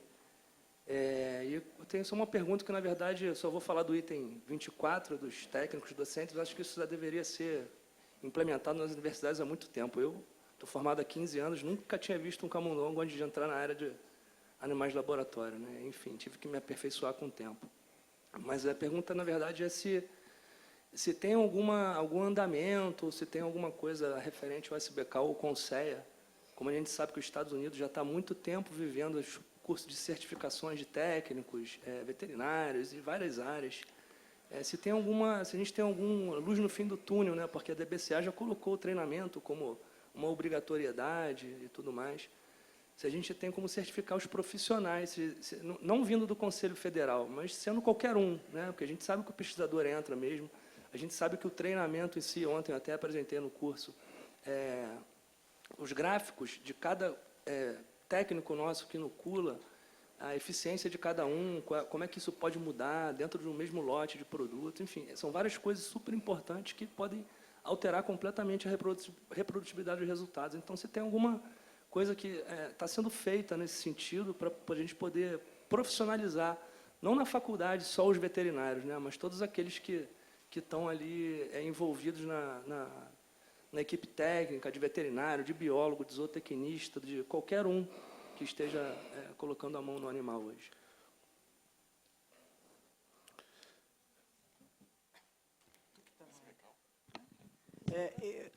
Há várias iniciativas, mas elas são isoladas. Veja, tem na USP, tem na Porto Alegre, tem mais de 20 anos que tem no curso de medicina veterinária. Nós temos dado os cursos curtos há mais de 15 anos também, digo em maior número, porque desde 92 que eu dou cursos sobre animais de laboratório, mas nós ainda não temos algo assim extensivo a todo o país. Uma vez, para dar um exemplo, eu fui indicada para um prêmio da medicina veterinária, que é o Prêmio Paulo da Corso, e eu não ganhei, vocês sabem por quê? Porque, há 5 anos atrás, disseram que essa era uma área que não interessava a medicina veterinária. Tá? Aí vem agora a questão de que nós estamos, né, com a obrigatoriedade de termos médicos veterinários presentes e parte isso do Conselho Federal também, e agora nós temos que correr atrás disso. E, sim, nós temos feito vários movimentos, temos entrado em contato com várias universidades, e vamos tentar resolver, mas acho que tem que ter a SBCal sozinha não poderia fazê-lo, né? Não tem que ter o auxílio de outras entidades, outras instituições. E todos são bem-vindos com sugestões, com auxílio. E eu acho que um problema muito grande é se nós quisermos já cursos mais avançados, não os cursos para técnicos, ou cursos para os formadores, ainda nós esbarramos um pouco na questão de pessoas que tenham conhecimento para tal, né? Então, por exemplo, se eu quiser dar um curso de patologia veterinária só em animais de laboratório, que vai incluir cães, gatos, outros animais, que não só os roedores, nós temos que trazer, muitas vezes, pessoas do exterior, porque aqui nós não temos, às vezes, pessoas na área. Eu só tenho um exemplo que posso estar... Não é exato, mas eu digo que nós precisamos. Então, estive falando há pouco tempo com uma universidade que quer fazer o curso de especialização, e nós começamos a verificar, mas é para pessoas já graduadas, para pessoas que já trabalham na área, para que tenham mais conhecimento e possam, então, ser professores nessa área. E as universidades não têm, como diz o Marcel, não tem a carreira de professor na área de ciência de animal laboratório, a maioria não tem. Então, é algo que tem que ser pensado e trabalhado, e acho que é uma para a próxima gestão da SBCal, eu acho que teria que ser uma prioridade, né? E a gente continua trabalhando, tentando fazer isso. Então, se nós tivermos sugestões, apoios, serão bem-vindos, porque eu acho que é o principal ponto fraco que nós temos no Brasil. Tá? Bom, na USP eu tenho cursos, né, tanto na graduação quanto na pós-graduação, específicos de animais de laboratório. A gente tem um programa de pós-graduação. Eu estou dentro do departamento de patologia, então o programa é de patologia experimental e comparada, mas eu trabalho especificamente no estudo com os modelos animais. Então, todos os meus alunos, né, a gente não faz uma pesquisa específica, mas não, a gente estuda o animal, o modelo animal, ou, se não, protocolos de melhoria de qualidade, de refinamento. Então, tudo voltado para a ciência de animais de laboratório. Nós temos também o curso nacional do CNPq, né, que é proporcionado pela rede de biotérios. Na verdade, ele é um curso assim, é um curso mais básico, mas é uma iniciativa nacional. Então, foi incentivado pela rede de biotérios do CNPq, e o nosso grupo da USP, né, eu sou vice-coordenadora do curso, que nós que executamos e gravamos. Esse curso já está no 4º lote, com em torno de 6.000 participantes. E, além disso, também, a gente, depois da legislação, lógico, inicialmente não se dava importância, como a Caterina falou. Não, isso aconteceu, acho que com todos nós aqui. Animais de laboratório não é importante na medicina veterinária. Mas, depois da legislação, que tem a cobrança, daí eles começaram a retomar. Então, atualmente também, recentemente, né, agora no início do ano, foi reconstituída uma comissão de ciência de animais de laboratório no Conselho Regional de Medicina Veterinária aqui de São Paulo, e também a gente só teve uma primeira reunião de posse, mas vamos organizar cursos, treinamentos. Também já foi oferecido um curso de especialização, que eu também fui uma das coordenadoras, há 5 anos atrás. Uma dificuldade do curso de especialização é a carga horária, que é um curso que tem que ter mais de 400 horas. E o que nós notamos nessa edição do curso é que as pessoas não têm disponibilidade de fazer um curso presencial tão longo, assim, todos trabalham, estão envolvidas em outras atividades. Então, a gente tem propostas, né, de curso, pelo menos parcialmente, cursos à distância. Eu acho que isso facilitaria bastante esse treinamento. Tem uma pergunta. Marcel, parabéns pela apresentação. É sobre o item 9 e 10, que foi dito aqui, foi tratado aqui na palestra, né? Eu sou construtor. Então, quando eu projeto os biotérios, via de regra, depois eu vou procurar alguns dos senhores aqui que estão na plateia, ou alguém, para validar aquilo que eu estou fazendo. Nesse particular, a gente tem as linhas mais conservadoras e as linhas menos conservadoras. Então, tem gente que ainda é a favor de corredor limpo, de banho, de uma série de coisas, e outras pessoas nem tanto. Okay? Minha intenção sempre é evitar qualquer tipo de contaminação em meus projetos. Então, eu levo em consideração os equipamentos que estão disponíveis na instituição ou que serão usados na instituição, porque eles interferem diretamente no projeto e no sistema de ar-condicionado. Pensando nisso, quando eu falo em autoclave, eu uso temperatura, eu uso tempo e uso pressão. Eu tenho 3 fatores aí que são preponderantes para autoclavar as caixas, né, e eu ter certeza que do outro lado, numa sala limpa, numa área limpa, onde eu vou colocar a ração e a maravilha aqui, via de regra, ou vem irradiado, ou já vem, vai passar pelo processo de autoclave, eu não tenho patógenos nessa caixa. Pois bem, se eu tiver qualquer problema no tempo, na temperatura ou na pressão, eu posso ter problema nessa caixa, como alguns experimentos já demonstraram. Quando eu venho com uma lavadora de caixas, que teoricamente substituiria a autoclave, se ela não tiver esses 3 fatores, no meu entendimento, eu posso ter algum comprometimento, ok? Falando tecnicamente. Contudo, eu também preciso ver a qualidade dessa água, porque pode ser uma água que, no meu entendimento, teria que ser uma água de osmose reversa, não só pelo equipamento, mas por metais pesados e uma série de outras coisas. E qual é a garantia que, se eu substituir uma autoclave por uma lavadora, eu vou ter os mesmos resultados dos quais eu teria numa autoclave? Se já existem experimentos que demonstram esse tipo de coisa, né? Então, a primeira pergunta está balizada aí. Eu acredito que aqui no Brasil a gente vai ter muita resistência em tirar a autoclave assim, no nosso convívio normal. E a segunda pergunta é o seguinte. O rack ventilado, ele é um equipamento que protege o animal, mas ele sozinho ele não faz tudo. Ele trabalha com outros elementos que permitem a condição que o animal viva numa condição ambiental favorável para ele.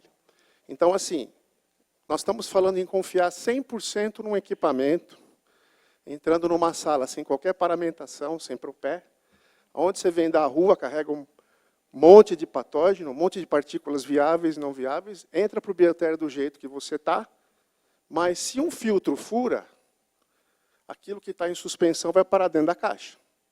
Então, a minha pergunta é, você acha que isso é viável para a gente? Porque nos nossos projetos, o rack é uma redundância da sala. Eu trato da sala na mesma condição do rack. Se acontece alguma coisa com o rack, a sala está protegida, a sala é um pulmão, um reservatório de ar tratado que manda ar para o rack. Então, eu queria fazer essas 2 perguntas. Resposta custa mais ou menos $2.500, $3.000, se você consegue essa resposta. É uma passagem para Nova York, com uma estadia de 1 semana, e eu te dou o nome dos coordenadores dos biotérios sem autoclave, que eles vão te explicar exatamente todos esses riscos. A minha intenção não é defender essa posição, mas é trazer uma tendência. Né? As tendências existem. Né? Então, o mundo vai mudando, a ciência também muda.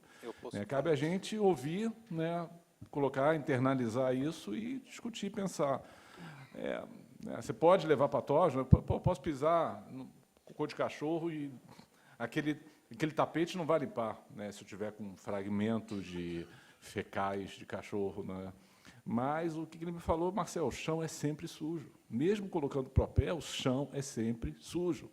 Então, a gente, colocando ou não colocando propé, a gente vai passar um pano com hipoclorito no chão durante 3 vezes por dia. Então, o chão é sempre sujo. Então, vamos evitar esse propé. Em relação aos outros aliás, né, foi o Pedro que me indicou esse biotério para visitar em Orlando. Então, quem quiser ir para Orlando também, né, além dos parques, tem um biotério sem propé para visitar. Eu concordo. Eu sou tendencioso a novas tecnologias, eu gosto, inclusive. Eu não tenho nada contra... Eu não sei ainda essa questão da máquina de lavar. Ela não substitui, mas não é também, isso que eu ia te falar. a questão são tendências, como diz o Marcelo, não é Sim. que e depende do tipo de animal que você quer, né? Aham. Então pode ter alguma contaminação ou não, Sim. quer dizer, a gente quer animais Sim. limpos e depois no nosso país isso ainda não é possível, porque é exigido pelo Conselho Ah, a ok. autoclave. Agora, Então, aqui nós não temos essa opção ainda. tá, só finalizando o segundo ponto, Marcel. Assim, eu quando eu projeto, O filtro do rack vai furar? então já aconteceu o filtro furar. Se o filtro não é trocado, ele pode furar. Então o que acontece? Isso que eu tocar nesse assunto agora. O filtro de cima do rack. Em cima do rack, ok? É isso. Então o que acontece? Quando eu, só um instantinho, deixa eu só. Se a pressão está saindo da caixa, não vai entrar. Não, mas tem filtro EPA na entrada. Tem, Do rack sim, mas exato. da caixa. Da caixa não vai entrar. Ah, não, da entrada, desculpa. Do rack eu quis dizer do rack. Então é o seguinte, quando eu projeto em classe ISO 7. Ou seja, eu tenho um número de partículas viáveis e não viáveis dentro do biotério, dentro de classe ISO 7. Ok? Quando em repouso, quando o biotério está em operação, o contador de partícula estoura, isso vai lá para cima, eu perco essa contagem. Mas os próprios contaminantes encontrados dentro do biotério são do próprio biotério. Ração, maravalha, pozinho, da estrutura. Então eu digo que quando eu venho da rua, eu trago outros elementos estranhos à presença daqueles que estão dentro do biotério. Por isso eu sou favorável de não entrar da rua do jeito que a gente vem. Senão eu perco todo o trabalho que eu fiz no ar-condicionado anteriormente. Aí isso... Só uma coisa. Eu tenho o papel de cronometrar todo mundo. Estou com essa função. I finish. Bem bacana. Então, tá bom. Desculpe, era só para pedir se você podia ser mais breve. Pronto? Já foi? Okay. Somente. Alô? Olá. Desculpa. Somente vou falar pouco defender um pouco a posição do Dr. Marcel, mas também entender um pouco do outro lado, não? Eu conheço biotérios que eles não esterilizam todas as caixas. Depende do animal que eles vão alojar. Se é um animal, por exemplo, convencional, eles somente lavam as gaiolas nestas lavadoras. Mas quando vão alojar, por exemplo, animais imunodeprimidos ou transgênicos, eles esterilizam. Isso estou falando do NIH, não estou falando da Universidade de Nova York que visitou o Dr. Marcel. Eles têm seu protocolo, mas tem biotérios que não lavam, não esterilizam todas as caixas. Depende dos animais que você vai alojar. Se você também estou de acordo com a posição do Dr. Joel, que eu acredito que se tem um biotério de experimentação BSL-2 ou BSL-3, vai precisar esterilizar o material, não?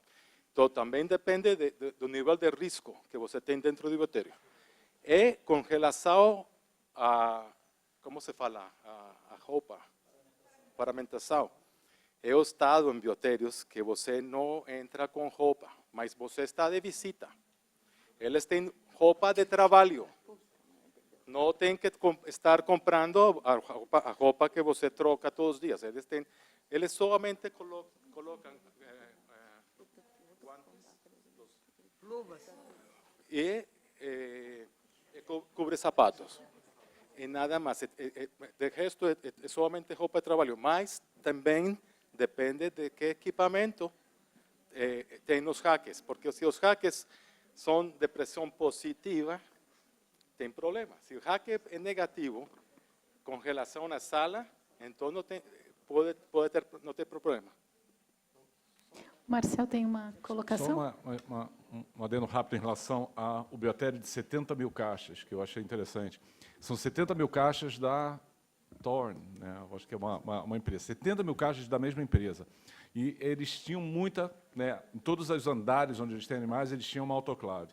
70 mil caixas e 70 mil caixas sendo lavadas. De repente, o coordenador do biotério é chamado na sala de lavagem porque aparece uma caixa que não é da empresa, né, da marca do biotério, da marca de todas as hacks, né, uma caixa diferente. Então, o coordenador estava me explicando, com todo o sistema que a gente tem de lavagem, né, a principal porta de entrada do patógeno foi pela porta de entrada do biotério. algum aluno pegou uma caixa de uma outra instituição, colocou dentro da mochila, entrou no biotério todo, né, paramentado, tudo mais, colocou lá as caixas, né, os animais, e colocou a caixa para lavar. E, de repente, chega na área de lavagem uma caixa que não é da marca das caixas do biotério e, né, por mais autoclave, por mais equipamentos todos, o patógeno entrou pela porta de entrada.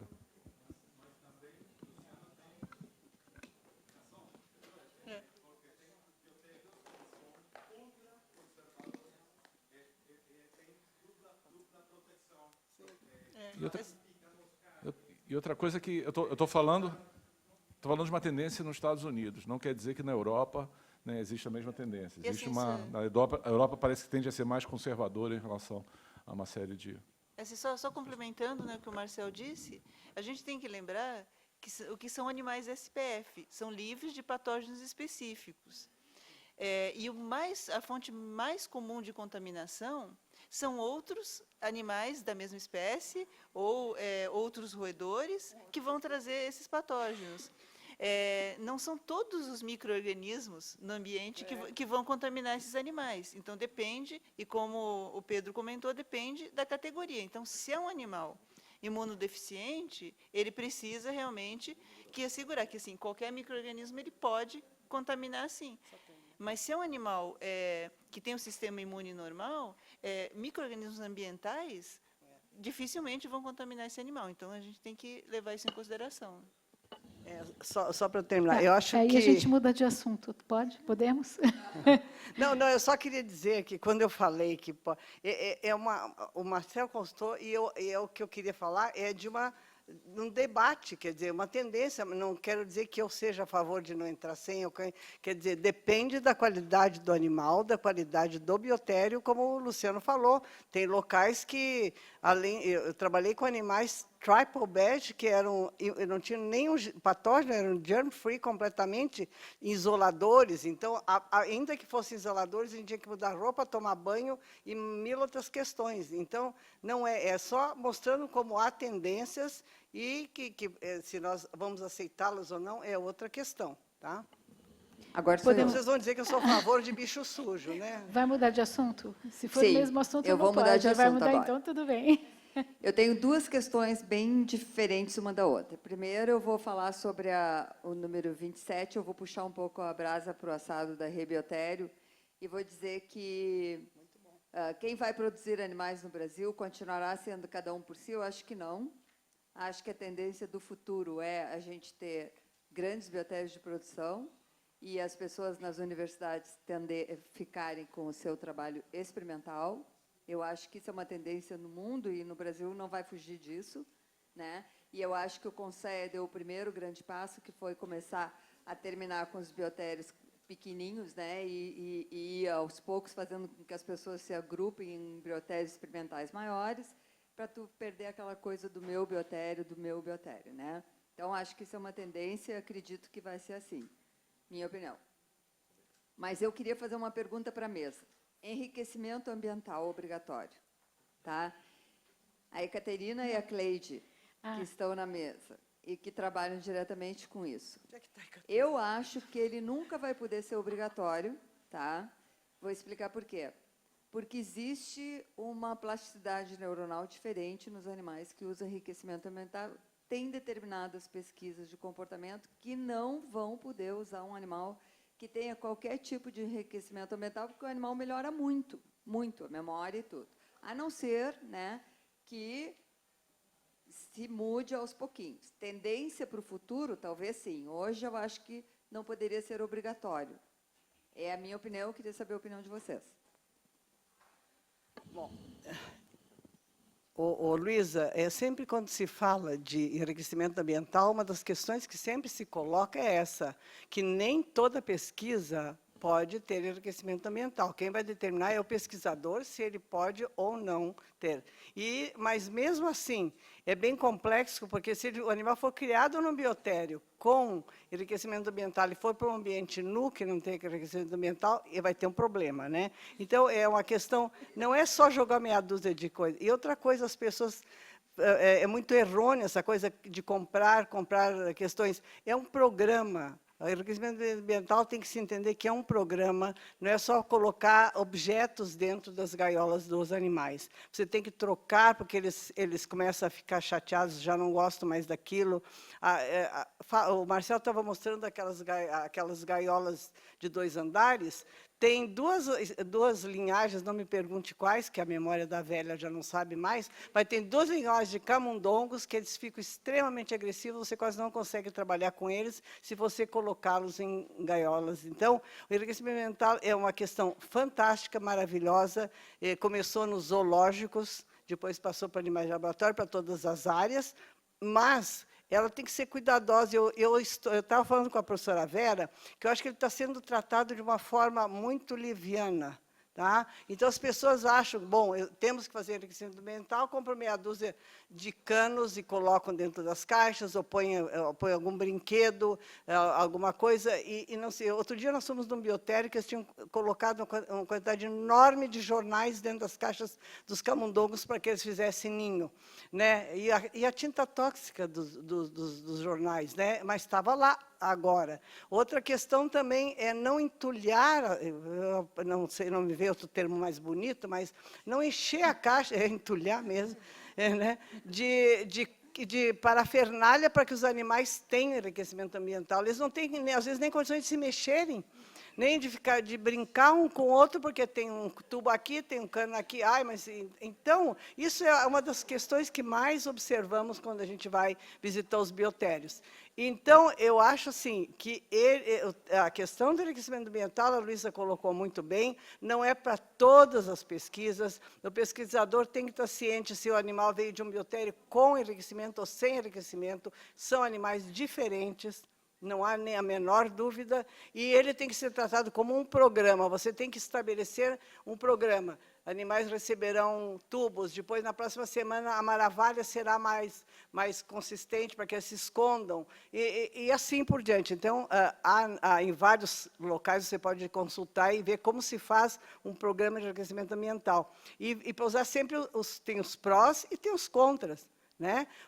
Quando você põe muita coisa dentro de uma caixa, você não consegue observar bem o animal, que também o comportamento do animal para ver se está em bem-estar é um fator, que não pode nunca ser utilizado isoladamente. Você tem que utilizar outras questões, outras medidas, para que você possa dizer, na verdade, se existe ou não bem-estar animal, daqueles animais de laboratório. E, ao mesmo tempo, para lavar, esterilizar toda essa quantidade de coisas que vocês colocam numa caixa dos animais, não é tão simples. Né? Então, tem que ser tratado com muita profundidade, pesar muito os prós e os contras, antes de vocês dizerem, vou fazer esse tipo de enriquecimento ambiental.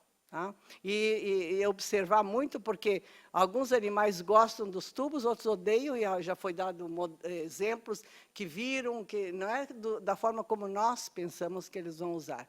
Então, eu acho que foi bem colocado pela Luísa, que o enriquecimento ambiental tem que ser muito bem pesado antes de ser utilizado.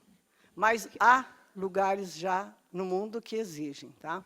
Em todas as áreas.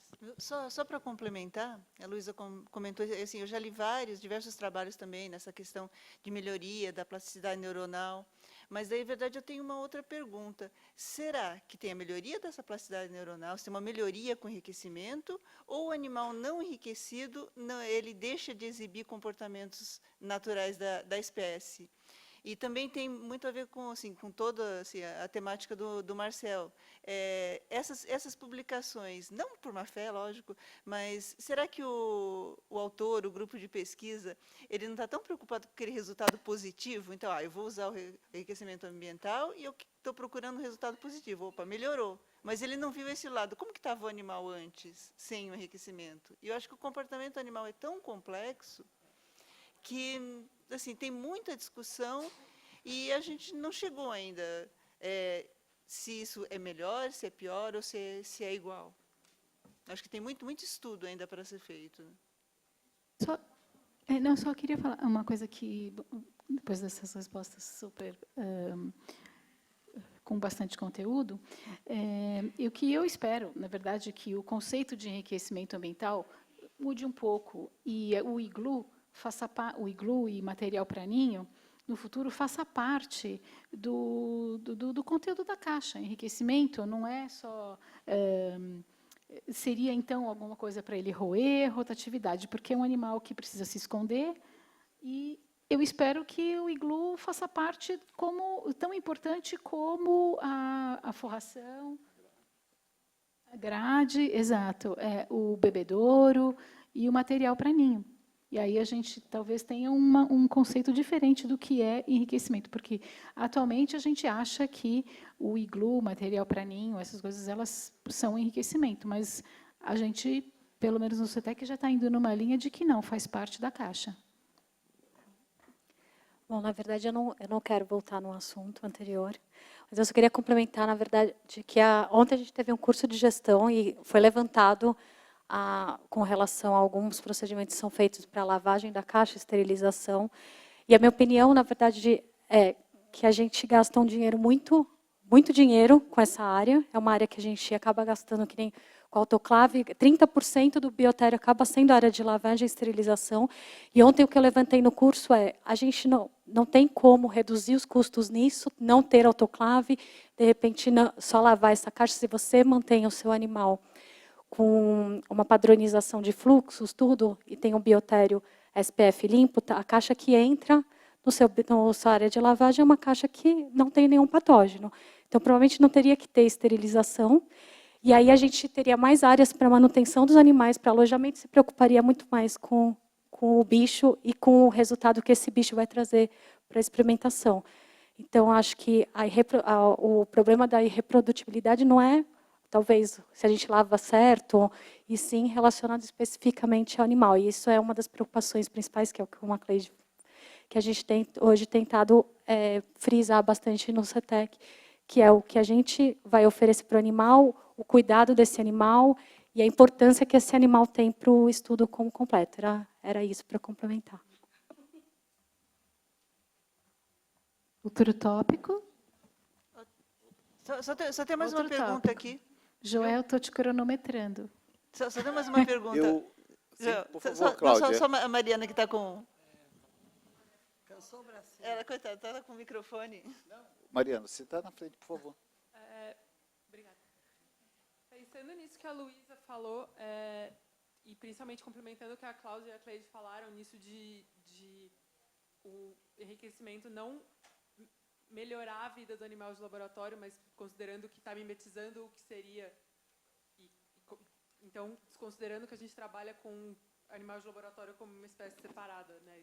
Considerando que a gente está mimetizando a vida dele fora do laboratório, eu acho que, assim, principalmente pensando em teste de comportamento, que eu entendo, é um pouco do que eu entendo no meu projeto, eu entendo que, assim, tudo bem, por mais que a gente considere como o animal que tem enriquecimento com uma maior plasticidade, caso seja esse o caso, desconsiderando aquilo que a Cláudia falou, considerando essa vertente, que, assim, tudo bem, então, porque, se a gente não usa o controle e realmente considerar essa variante de ele ter o enriquecimento como algo a considerar na hora de fazer o comportamento e entender realmente o que muda aquele enriquecimento no comportamento desse animal. E, tipo, conseguir, talvez, entender qual é a diferença do comportamento do animal que tem e não tem, e justamente entender como mais uma variável na hora da gente estudar o comportamento, e pensar nisso como um aliado, não como uma coisa que vai atrapalhar o comportamento. Acho que é justamente o que a gente vê hoje em dia, ainda mais que a gente tem bastante coisa que a gente estuda no nosso grupo, é isso, de entender que o enriquecimento ele ajuda ao animal, os animais mostram mais o que seria o comportamento natural.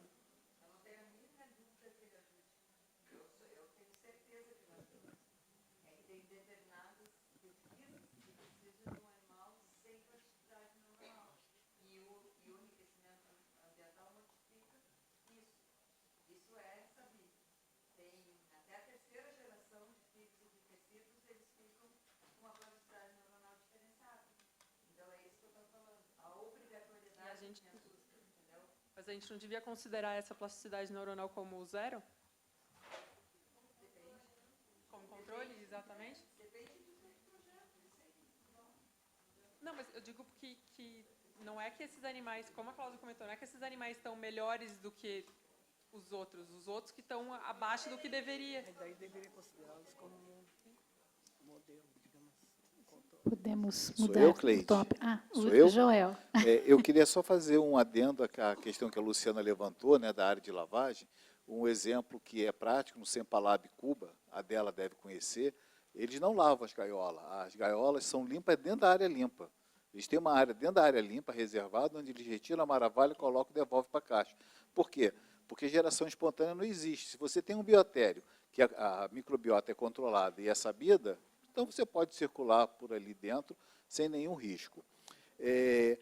Agora eu vou fazer uma crítica, porque como a gente está em tendência, eu acho que o Conselho Nacional de Controle de Alimentação Animal tem que começar a pensar nas questões das nossas resoluções normativas.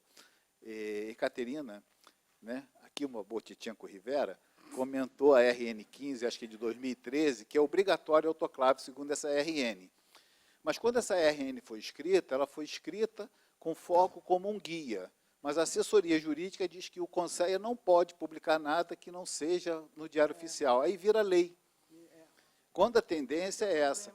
Eu acho que a gente tem que pensar, repensar, ou tem a tendência, e pensar ou pegar um benchmark com o Ministério da Saúde, que o Ministério da Saúde, o Conselho Nacional de Biossegurança em Saúde, todas as recomendações deles são guias, não são publicadas no Diário Oficial e todo mundo segue, porque é uma recomendação que todo mundo entende que é boa. O Conselho publica no Diário Oficial e vira lei. Hoje eu faço a crítica no sentido, se a gente vai conseguir todos os guias para todas as espécies, se nós vamos conseguir atendê-las 100%. Se a gente vê, eu vou pegar aqui um exemplo que foi logo em seguida da RN 15, que foi de primatas, ele é um book. E aquele book vai ser difícil de que a gente cumpra aquela legislação como um todo. Então, eu acho que vocês que são conselheiros do Conselho, eu estou vendo pelo menos 4 aqui, né, tem que levar a essa discussão para pensar se não é possível de revogar essas resoluções e publicar como guia. Já foi até pensado isso, Joel. Então, tem que amadurecer melhor, né, Luiz? Tem algumas coisas.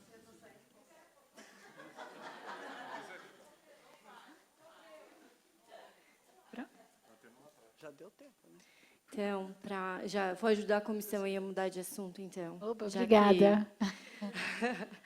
Então, acho que até saindo um pouquinho, talvez até esteja dentro ali do número 5, o uso de ratos está diminuindo. Eu gostaria que vocês dessem a opinião de vocês em relação à conduta do ENAIDE, que agora eles só aceitam projetos, só financiam projetos que tiverem fêmeas também. Eu concordo com isso, tá? Eu quero deixar isso bem claro, mas eu acho que é uma coisa que a gente precisa discutir mais.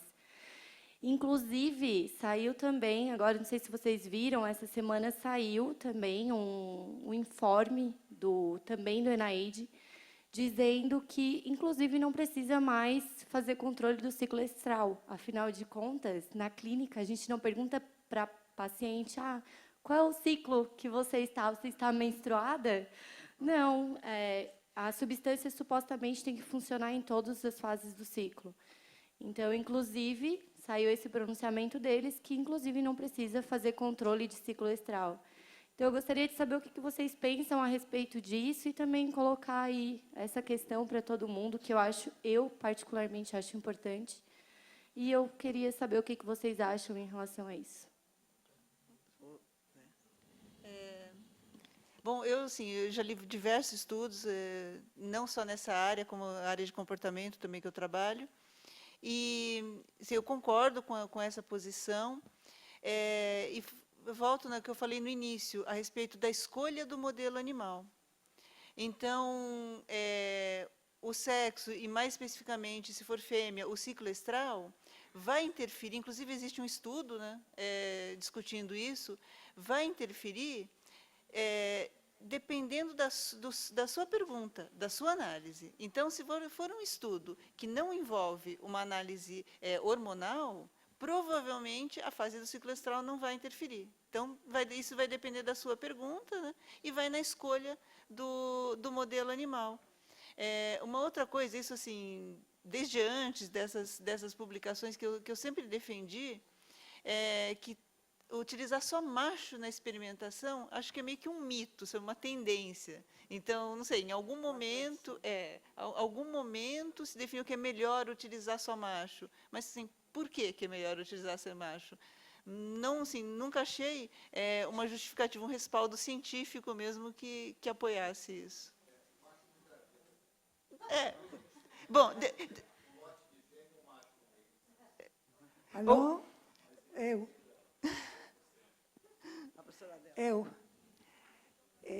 Eu quero reafirmar esta política do NIH de obligar a usar ambos sexos, porque nos ensaios clínicos a maior parte dos abandonos por efeitos adversos son en mulheres, y cuando van a los estudios preclínicos ven que a maioria foram feitos en machos e non teñen suficiente información das féminas. Ese é o argumento do NIH.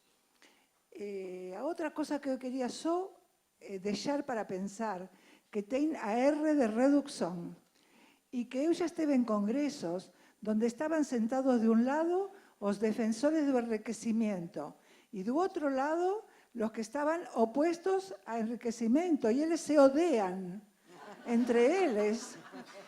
E los que están en contra do enriquecimiento falan que se ten demostrado que existe a dominancia entre os animales e que quando você son todos pobres, mas quando você coloca un elemento de enriquecimiento, aquele dominante toma el enriquecimiento para ele e os outros fican con raiva e fican descargando adrenalina, corticoides, etc., que facen que aumente a dispersión dos datos experimentales e con aumento da dispersión o número de animales que requer para a significancia estadística.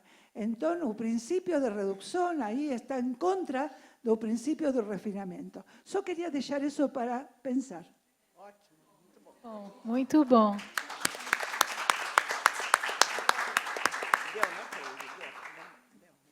Jorge, por favor. Em relação com o número 15, robótica em biotério, retomando o que a Luciana falou, o custo como reduzir o custo do biotério? Vamos tirar o aparelho lá de lavar as caixas. Mas peraí, ele é um robô. E aí depois, vamos pôr um robô para lavar as caixas, para limpar a caixa. Então a pergunta não deveria ser, vamos ter dinheiro para fazer tudo isso?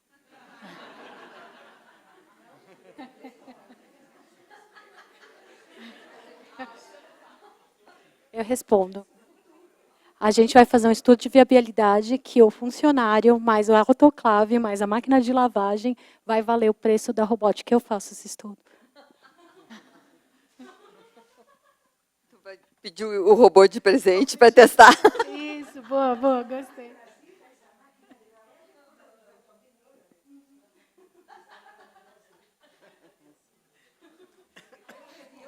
Gente, a gente tem 8 minutinhos. Algum tópico? 6. Está sem óculos, Cleide? Eu estou olhando o reloginho ali no cronômetro. Olá. Tá. Alô? Eu falo alto também, não tem problema. Agora foi. Tá bom. Tudo bem com vocês? Obrigado pelas palestras. Eu acho que desde ontem está muito boa, são todas boas, né? As aulas as palestras a gente sempre aprende. E o meu tópico eu acho que é o 22, porque eu até brinquei, né? Tudo tem seu. Quase que eu falei, cansei dessa brincadeira, vou embora. Né? Eu acho que é o sentimento de todo mundo que está na seu, escuta isso. E aí eu penso, no futuro, eu acho que a gente não tem CEUAs mais rígidas. Não vai ter essas necessidades. Porque se a gente pensar que a gente quer melhorar, né, fazer com que os pesquisadores entendam, a gente tem animais melhores, subentende-se que a educação está melhorando, porque eu acho que tudo isso vem da base. Né? E a ideia, eu sou uma pessoa muito otimista, eu acho que a gente sempre vai melhorar, e eu acho que a educação melhorando, você tem pesquisadores melhores, e isso, se a gente tiver pessoas formadas em animais de laboratório, a gente não vai precisar ter CEUAs rígidas. A CEUA vai ser mais para, olha, direciona aqui, direciona lá. talvez a CEUA seja um ponto de trazer as novidades para os pesquisadores, e não cobrar mais eles. Eu acho que esse tópico seria o inverso. Né? Não seriam mais rígidas, mas elas seriam, sei lá, mais leves. E apenas ajudar eles nesse ponto, e não cobrar, não pode isso, não pode aquilo. Porque a educação melhoraria, e aí você consegue fazer isso andar melhor. Não sei, eu acho que não sei se eu sou otimista demais, mas eu penso de baixo para cima, eu acho que isso funcionaria melhor. Vera?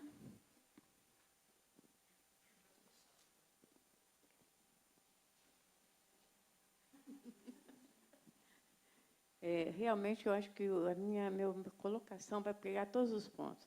Vocês viram pelo seguinte... Ótimo, e a gente fecha. Tem uma série de perguntas. Nós vamos ter profissionais? Nós vamos ter isso? Nós vamos ter aquilo? Sim, nós podemos ter tudo isso, desde que a gente mude cultura. Eu bato desde a primeira vez que eu vi aqui, ainda no simpósio do Einstein, eu sempre falo, enquanto não tiver cultura e uma política de bioterismo, de ciência de animais, laboratório no país, nós não vamos caminhar até lá. Porque se nós tivermos uma cultura, nós vamos conseguir todos isso. Nós vamos, sim, vamos ter profissionais bioteristas dentro das instituições e não técnico laboratório / área. O indivíduo entra para a instituição porque ele quer um cargo público. E aí chega lá, ele vai. Eu estou com vários agora que são de análise clínicas, e eu levei. E estou fazendo a cabeça deles agora. Não pode estar centrado na minha pessoa. Tem que estar centrado na cabeça dos dirigentes, do governo, de uma mentalidade, de uma cultura. A partir do momento que nós tivermos isso, nós vamos vencer todos eles.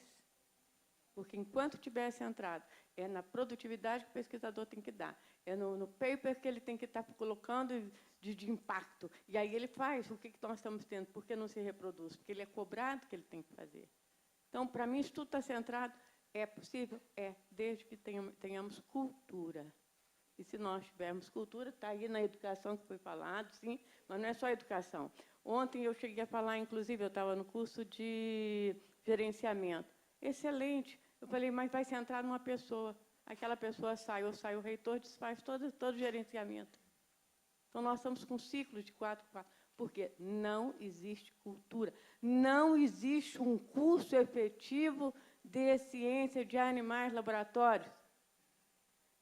Agora, não vou nem olhar para trás. Não existe realmente um apoio à nossa sociedade de ciência de animais laboratórios. Se eu perguntasse, levanta o dedo aqui para trás, todo mundo que é sócio, talvez seja sócio no dia do congresso, porque paga mais barato às vezes.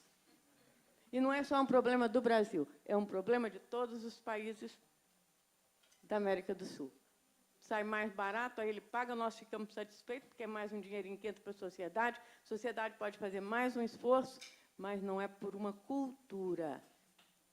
E aí aproveito, e nós deixarmos de nos encararmos como técnicos, porque foi a hora em que o Marcel hoje falou, nós somos pesquisadores, nós somos profissionais, que se nos vestirmos a imagem realmente do profissionalismo de ciência de animais laboratórios, nós vamos nos valorizar, nós vamos usar todos os dados e vamos fazer pesquisa. E sermos colaboradores dos profissionais da área de saúde que necessitam de nosso apoio para estar justamente avançando também nas ciências específicas. Então, por isso que eu falei que pega tudo. Obrigada. Gente, olha, realmente a gente precisa finalizar. A Daniela me informou que ainda tem mais 10 pessoas que gostariam de fazer comentários e perguntas. Eu sugiro para vocês escreverem as perguntas e procurar Ekaterina. Ekaterina responde tudo. Não. E procura... Eu estou cobrando. Está cobrando os honorários. E a gente vai estar aqui amanhã, né? Então, eles vão estar disponíveis para vocês poderem fazer as perguntas, tá bom? Eu estou com esse papel de censurar. Tá bom? Bom, muito obrigada. Eu acho que a gente já imaginava que a gente não ia conseguir cobrir todas as perguntas do Marcel, mas acho que a gente deu uma boa caminhada. Obrigada.